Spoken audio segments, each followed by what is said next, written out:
forgot that feeling. The sun in my face, it's so well needed.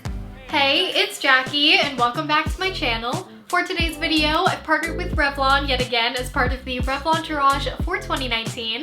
If you've been on my channel for a while, you know how much I love bringing you guys the seasonal makeup trends with Revlon, and I take a lot of inspiration from different pop culture moments. So today I'm recreating one of my favorite model looks, and the seasonal trend is called Desert Accents, and I'm obsessed with today's base. So I'm using the Revlon PhotoReady Candid Foundation, and I did top it up with a concealer, and what's super cool about the foundation is it's inspired by skincare, so it's really creamy, it goes on like a moisturizer, and I have not touched up my makeup since I started filming this morning, and I love how this looks. It's my new favorite foundation, so you'll see it in future tutorials for sure, but I really hope you like this look. And about the Desert Accents trend, this is a sunlit makeup look to celebrate upcoming spring and summer weather after this very cold and long winter. I'm focusing on warm tones with a touch of burnt orange to the eyes, bronzy skin, and matte earthy toned lips, and it reminds me of my favorite beauty icon, Brooke Shields, and another big brow beauty which I completely tried to replicate the look from,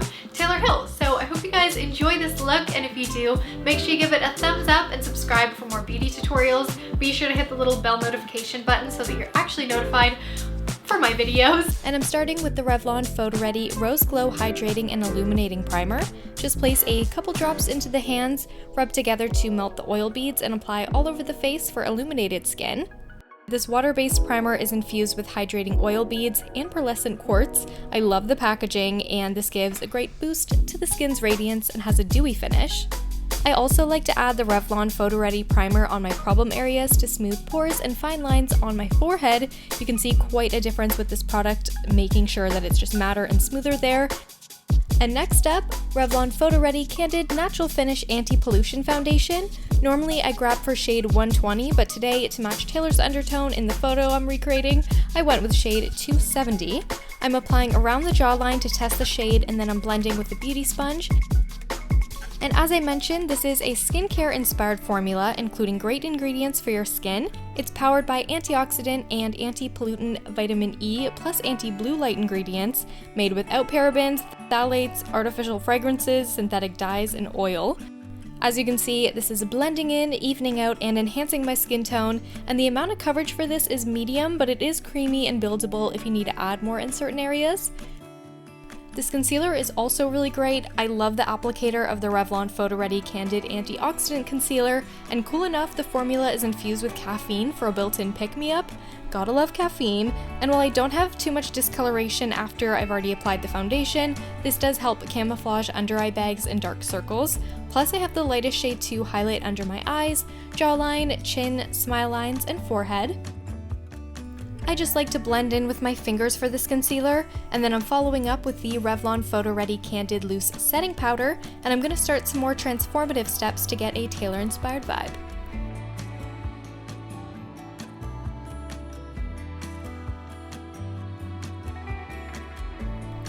I'm warming up my skin tone with Revlon PhotoReady Powder in Medium Deep. Take this around the hairline, cheekbones, under the jawline, and down the neck. I added a bit of this powder all over for a bit more of a tan look. I love that it's matte because it's not going to look overdone like it would if I was using a shimmery bronzer. And now to sculpt the face for more of a model-esque look, the Revlon PhotoReady Insta-Sculpt palette. I love this palette, and it's so great that there are drugstore options for contour kits now. I'm taking the cooler contour shade, and I'm really lightly blending some of this color under the cheekbones. Sadly, I have a little breakout right now where I'm trying to contour, but hey, even Taylor gets blemishes and she posts makeup-free selfies all the time, so we're gonna rock it. And a tip if you do have texture to your skin is go for matte products rather than shimmer, as any sparkle will kind of enhance the blemishes. Okay, jawline, hers is super sharp and mine is so not, so I did some pretty intense contouring here for the purposes of my recreation photo, but of course for in-person makeup, go with a lighter hand. And I added a little divot for the chin, and then above the contour, I'm taking this peachy blush from the contour palette and I'm adding some more color. Again, trying to get that sharper jawline here, and it's not a Taylor Hill inspired look without big, full brows. My brows are naturally more cool toned than my hair color, so I'm starting with the Revlon ColorStay brow pencil in soft brown, and I'm lightly running this through my natural shape and combing through just to bring in a bit more of a lighter, warmer color. And then the new Revlon ColorStay Brow Creator in dark brown to create some faux strands, following Taylor's full brows.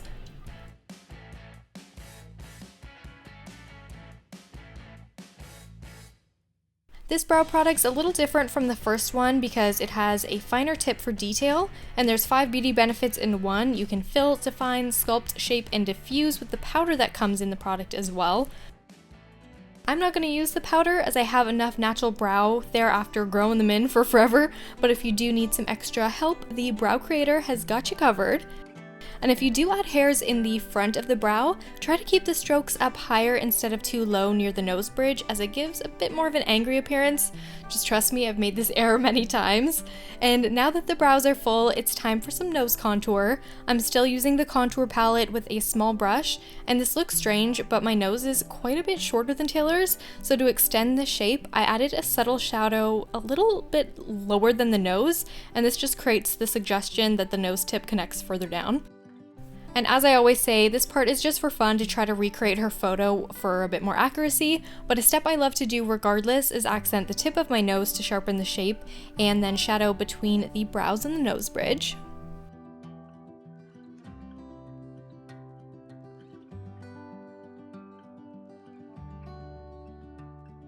Working on some little details here like a rounded nose tip up top, and then a deeper cupid's bow. And here's where we're really going to deepen up between the eyes for a lot more dimension to the face. This looks real intense, but once we have the deeper blend of shadows to create the desert accents trend, it'll all come together. Before moving on to eyes, the final step for skin is a glowy highlight. Similar to the contour palette, we have this range of 4 highlight shades in here. This is the Revlon PhotoReady Sunlit Dream Highlight Palette. I'm using the golden shade on my finger for extra intensity. I love this glow, and I'm also adding to the nose tip and bridge to bring the contour to life. And I love this whole skin look together. My natural skin isn't perfect, but I feel totally confident with this bronzy glow.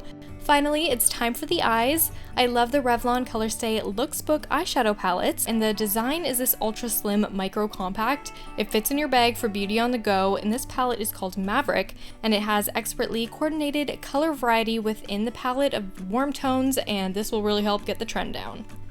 These are my favorite tones universally, I think, because warm tones just look great on brown eyes, contrast with green and blue eyes, and really intensify the eye color, so I think that these shades look great on everyone. And take the second darkest shade and use this to sculpt out the crease and also apply all over the lid for a wash of color above and below the lid. With the purpley brown, add a shadow under the inner corner to about halfway through under the lash line. This adds more of a rounded, kind of protruding eye shape like Taylor, and with the same matte shade, get sculpting through the inner and outer corner, tapered into a pretty intense V.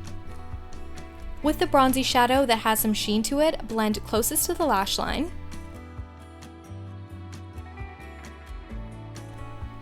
And the copper metallic shade under the bottom lash line, I added a bit of this also to the inner corner and top of the lid to catch the light.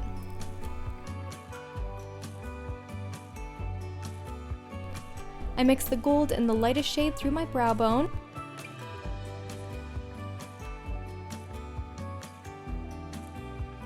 And that's it for shadows, super easy, and these palettes you can find in a link in the description as it's only available online in Canada. And deepen up with some liner. I love the Revlon ColorStay eyeliner in black brown. My favorite liners always have built-in sharpeners, and this one is waterproof. And boom, all of a sudden I have big hair. I had to let my battery charge for a second and I pulled out the hairspray in the meantime, but I'm just finishing up the liner here to the waterline, and I love a black brown shade. I think it's just more natural while still bringing in the definition. And to fill out the lash line, I also added this Revlon ColorStay liquid liner in Blackest black to the first half of the lash line, then just smoking out. And let's bring out the mascara. I've mentioned this mascara has been my favorite for a while now. I'm almost out of this one actually, but this is the Revlon Volumizing Mascara, and it has an ultra creamy, quick building formula infused with nourishing olive oil. And the first coat, you can see my lashes are fluttery and separated, but the way I chose to build them up for this look is purposely separating the lashes together like tailors. If you want to try out this style, make sure the mascara is flake free for 24 hours like this formula. So this is kind of giving me more of a spidery lash style, and I personally love this. I think it adds drama and is totally wearable. And now, time for the lips. Taylor's lip shape is more top heavy than mine. I love her fluffy looking top lip. So to recreate a similar vibe, I'm just taking a matte lip liner. This is one of my favorite shades. It's Revlon ColorStay lip liner in nude. And this will extend my lip color, and also again, it comes with a built-in sharpener, so it's just so helpful. And next I'm mixing 2 Revlon Matte is Everything by Super Lustrous lipsticks. And I've just dabbed this over the nude liner to bring in a bit more of a richer red. And then over top, another matte called Superstar Brown, just more on the outer corners. And I love the lightweight and velvety smooth feel of these matte lipsticks. They are such great quality, and I love this brown shade. It's very 70s. Here's my inspired look, and after a couple more touch-ups, here we have it. Forgot that feeling, the sun in my face, it's so well needed.